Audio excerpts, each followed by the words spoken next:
Hello friends, this is Hatim Rampurawala, and in this video we will continue with our revision of the standard of auditing, that is with SA 240. SA name is the auditor's responsibility relating to the fraud in an audit of financial statement. So what is the auditor's responsibility if there is a fraud in an audit of financial statement, relating to the fraud in an audit of financial statement? So till now we are done with till in last video SA 230. We'll continue with 240. This this is the Pankaj Gar scanner which is open in front of you, means in this video. We are doing from this PDF. This PDF is Pankaj Gar sir's copyrighted PDF of his scanner book, and I'm using this just for educational purpose, and though it is freely available on the sir's Pankaj Gar sir what we can say Telegram channel, so you can download from there. So we'll proceed. First question: in the course of an audit A Limited, in the course of an audit of A Limited, you suspect the management has indulged in the fraudulent financial reporting. State the possible sources of such a fraudulent financial reporting. So we had came to know that in an audit of A Limited, that you suspect that the management is indulged. So management is indulged in the fraudulent financial reporting. Okay. So what are the possible sources of such fraudulent financial reporting? So what will be the source? For instance, there is an what we can say that through journal entries they can do change the journal entries basically for fraudulent purpose, or window dressing can be there. So we have to write these sources of the fraudulent financial reporting. So SA 240, auditor's responsibility relating to the fraud in an audit of financial statement, deals with an auditor responsibility. So first of all we have to write the objective. Auditor's responsibility in relation, deals with auditor's responsibility in relation to an fraud while performing an audit. So what is the auditor's responsibility in relation to the fraud while performing an audit? Auditor is primarily concerned with those fraud that causes the material misstatement in the financial statement, and if there is any fraud, so auditor will be primarily concerned with those fraud that causes the material misstatement in the financial statement. Okay, so possible sources of the fraudulent financial reporting as stated in SA 240 are. So what are the possible sources? First, recording fictitious journal entry. As I said, fraud through journal entries, that is recording fictitious journal entry particularly close to the end of the accounting period to manipulate the operating result or to achieve other objective. So to achieve the other objective, or to achieve the specific objective, or to manipulate the operating result, basically what we do is we the fictitious entries are passed basically, or entries are being altered. So recording of the fictitious journal entry particularly to the close of the year end, basically for what? To manipulate the operating result and achieve the other objective, or basically what all objective their intention is behind doing this. Second, inappropriate adjustment, assumption and changing judgment used to estimate account balances. So inappropriate adjusted assumptions and changing judgment used to estimate account balance. Third, omitting, advancing or delaying the recognition of the financial statement or the event or the transaction that have occurred during the reporting period. So if there has been an event where there is an omitting, that they are not recording the transaction, or they are advancing or delaying the recognition, they are not recognizing on time. So these all are the sources of the fraudulent reporting in the financial statement. So first is recording fictitious journal entry. Second, inappropriate adjusting assumptions and changing judgment used to estimate the account balances. So inappropriate assumption, basically the main highlight word is in first is fictitious journal entry. Second point is inappropriate adjusting assumptions and changing judgment, inappropriate adjusting assumptions. Third, omitting, advancing, delaying the recognition of any transaction that have occurred in the reporting period. So with the one which have occurred, in that case there has been an omitting or advancing or delaying of recognition. And fourth is concealing or not disclosing the fact that could have affected the amount recorded in the financial statement. So there has been an attempt of concealment or non-disclosing of the fact. So whether they are hiding something, concealing something, or they are not disclosing the fact that affects the amount recorded in the financial statement.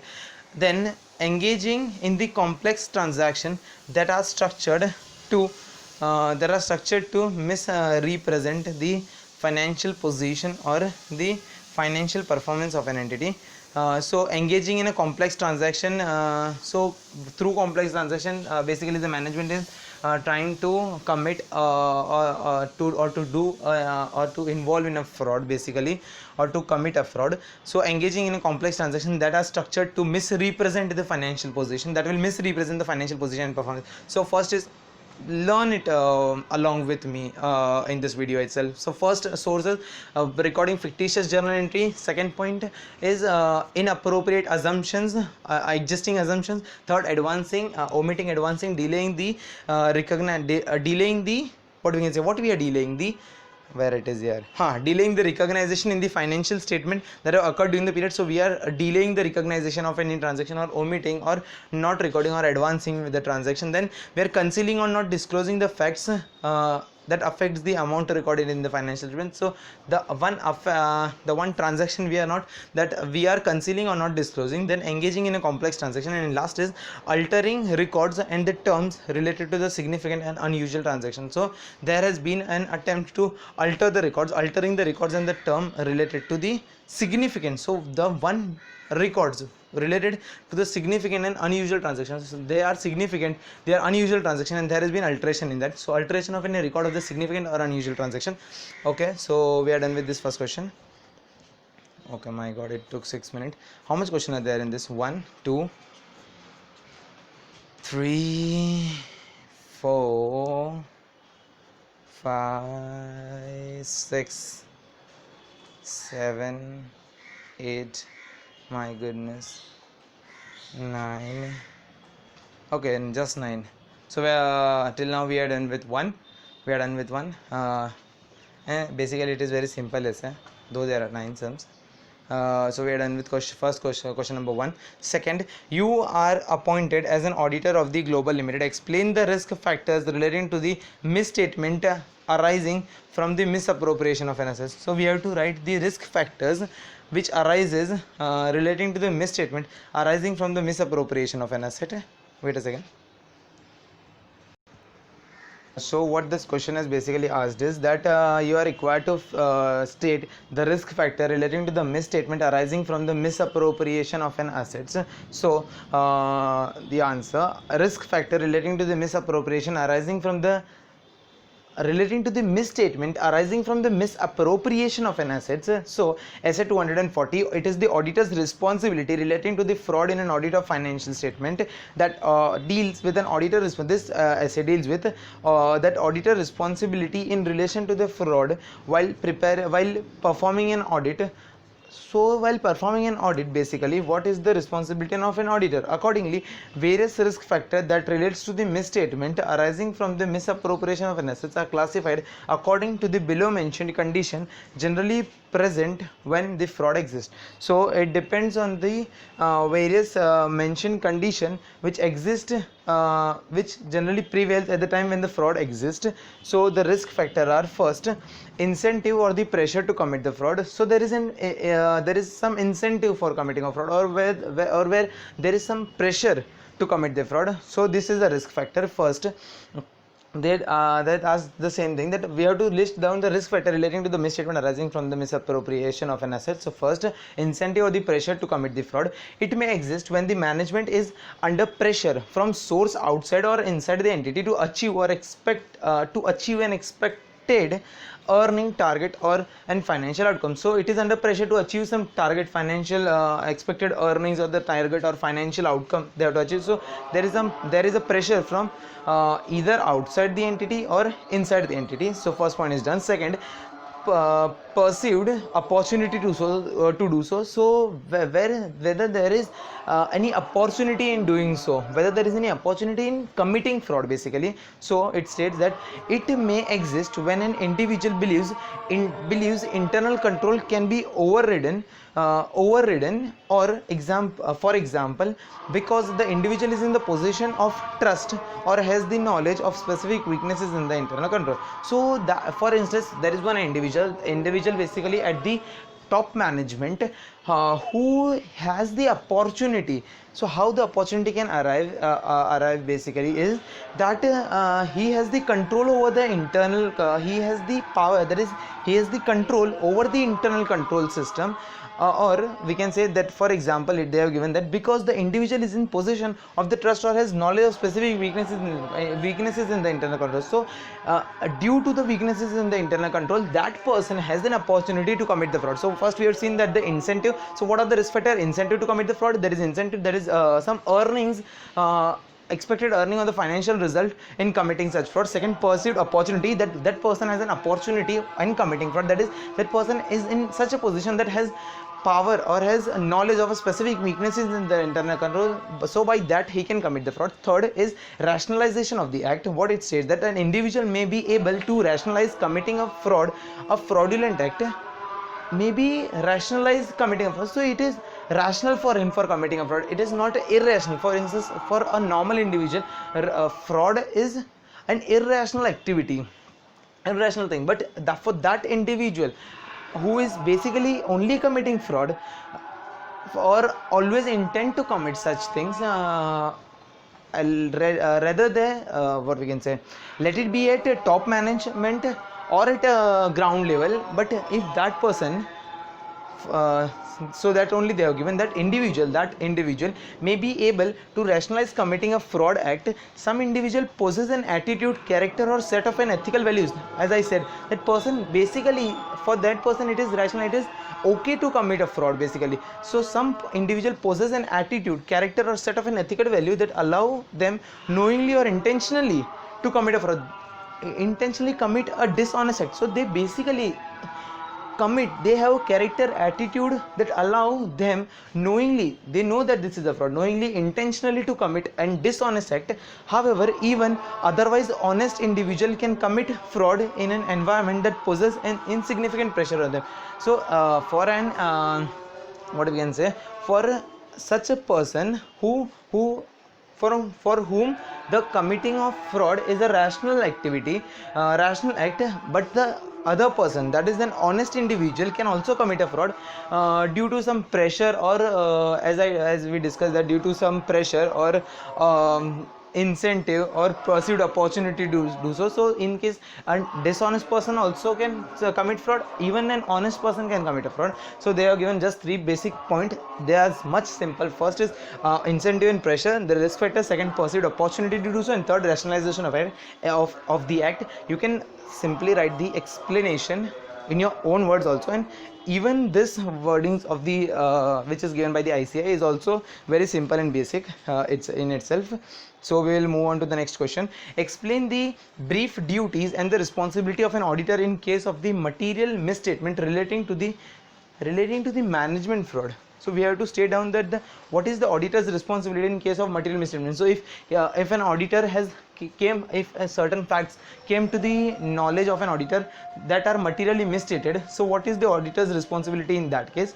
And the second question, Cloud Limited appointed an auditor for the financial year 1920. While going through the audit procedure, the auditor observed that the management has entered into certain transactions which are irregular in the nature. So they have appointed an auditor. Auditor has identified that the management has entered into certain transactions which are irregular in nature, and the management is personally benefited from such a transaction. And the management is personally benefited from such transaction. Explain briefly the duties and the responsibilities of an auditor in case of a material misstatement resulting from the material misstatement. So what are the, see what they have given is, explain briefly the duties and the responsibilities of an auditor in case of a material misstatement resulting from an audit. So these are the basically the exam question. The answer will be the same, of course.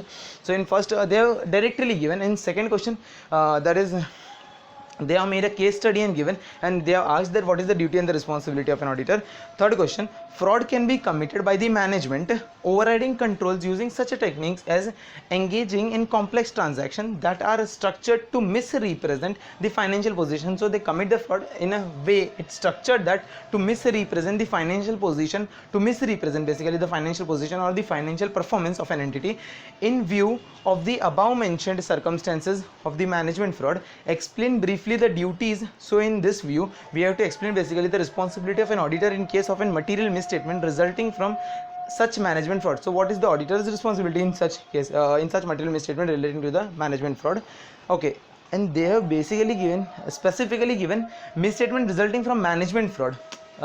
There can be fraud at employee level, there can be fraud at management level. So management level fraud is a high level fraud, which is very hard to detect, for example, for an auditor, and employee level is very low level, or low level fraud can be easily detected, because the top management is in such a position that they can manipulate the transaction in such a way that the fraud cannot even be identified by the auditor in some cases.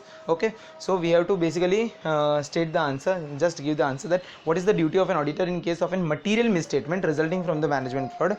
So first, SA 240 states that an auditor responsibility relating to the fraud in financial statement, name of the SA, requires that the auditor is responsible for obtaining reasonable assurance that the financial statement as a whole are free from material misstatement, whether caused by the fraud or error. So he has to ensure basically that the financial statement, he has to obtain reasonable assurance, he has to obtain all the what we can say, audit evidence, as we say, that he has to obtain reasonable assurance that the financial statement as a whole, if we see, are free from material misstatement, whether caused by error or fraud. Second point, management is in the unique position to perpetuate the fraud because the management ability to manipulate accounting records and prepare the fraudulent financial statement by the overriding the control. As I said, that management is basically in such a position, it is in unique position to perpetrate the fraud. So they can perpetrate, that they can in such a position that they can manipulate basically, or say they can commit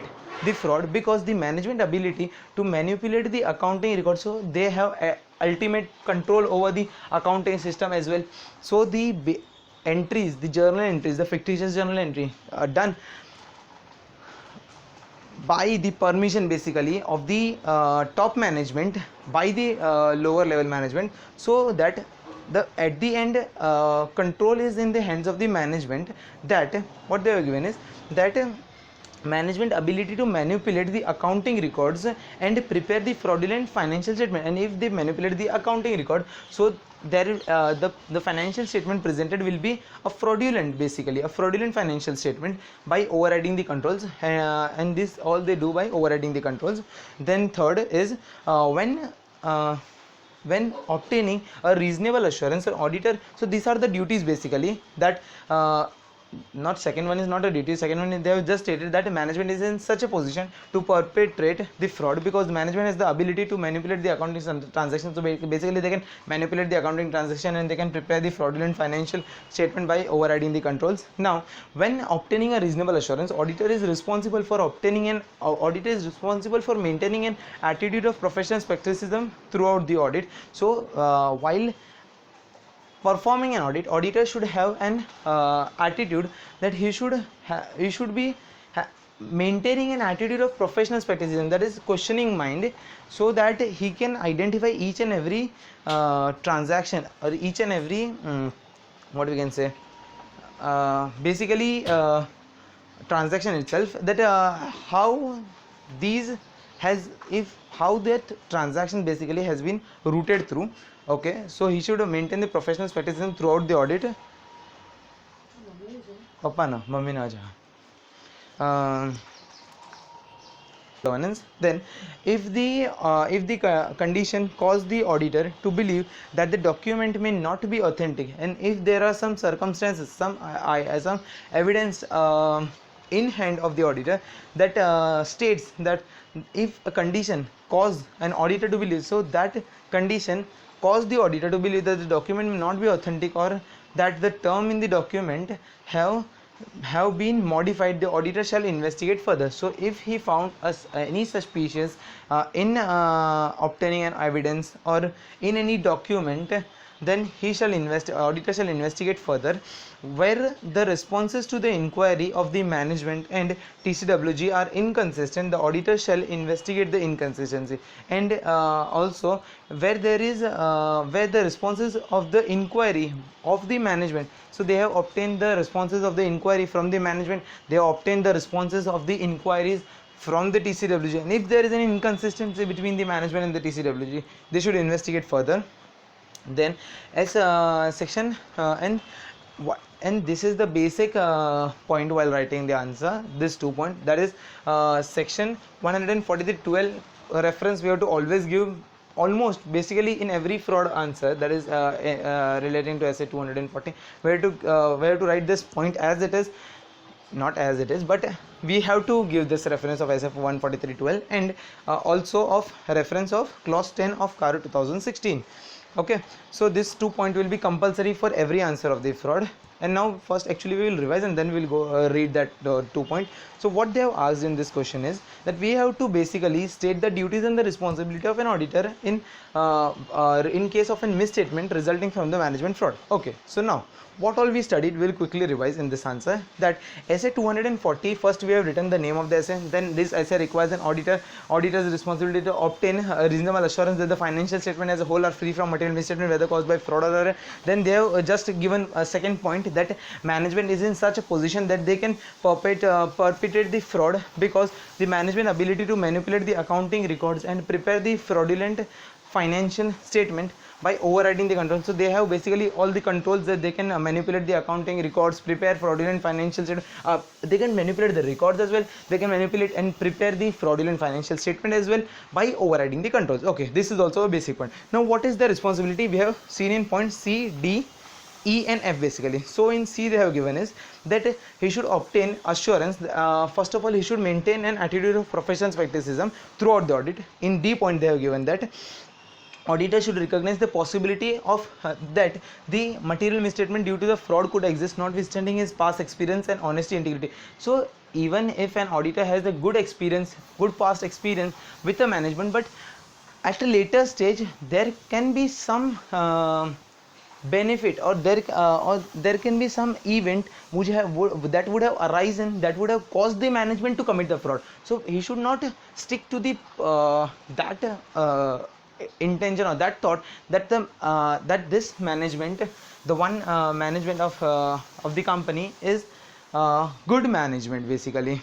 So auditor should recognize the possibility that there can be the possibility that there has been a change in the management, not basically change in the management, but change in an attitude of the management that they can commit a fraud. So auditor shall recognize the possibility that the material misstatement due to the fraud could exist notwithstanding his past experience of an honesty and integrity of an entity's management and those charged with governance. Then any point they are given is that in case if condition caused the auditor to believe that, so if some condition he has identified that has caused the auditor to believe that the document may not be authentic, so you would have found some evidence on the basis of which he is of the opinion that a document is not authentic, then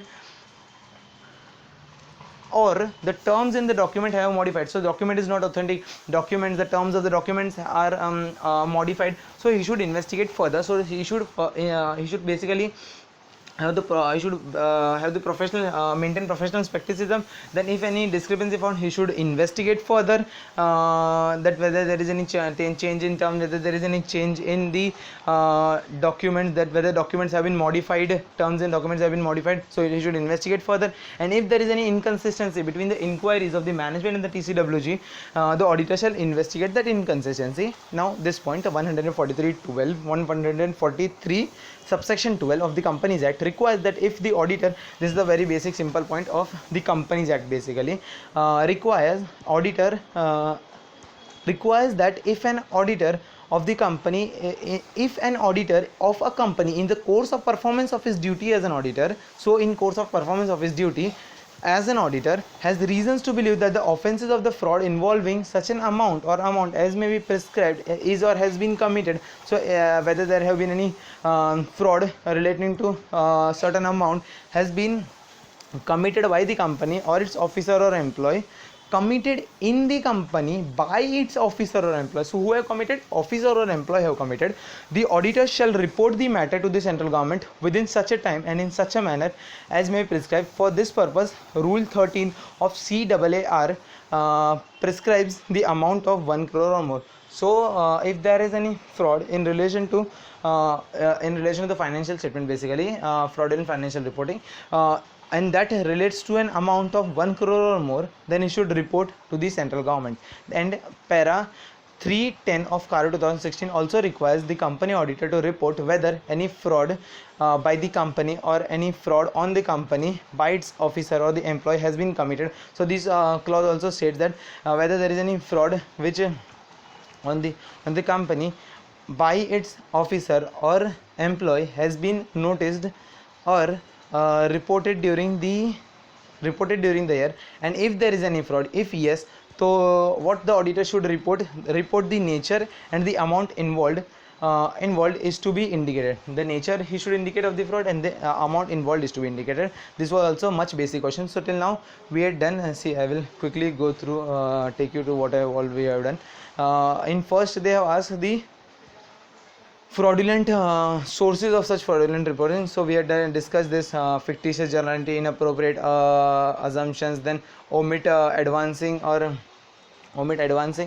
delaying recognition, concealing or not disclosing, concealing and not disclosing, this is the source. Then engaging in complex transaction, altering the records. In second point, second answer, we had seen that what all are the risk factors. So we had seen 3 risk factors: that incentive or the pressure of the management for perceived opportunity to do, for rationalization of the act, so that some act is rational for some individual. And in third, we had seen what all are the duties. So what is the duty? Basically that he should have a professional practices in mind. Then whenever there is inconsistency, or whenever he found some change in terms of the documents, or whether there has been any modification, he should investigate further.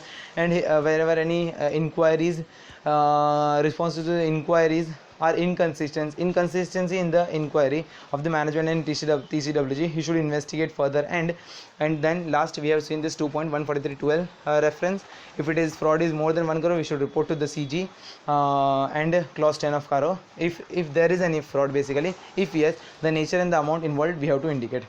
So from next question we will discuss in our next video of essay 240. Thank you for watching.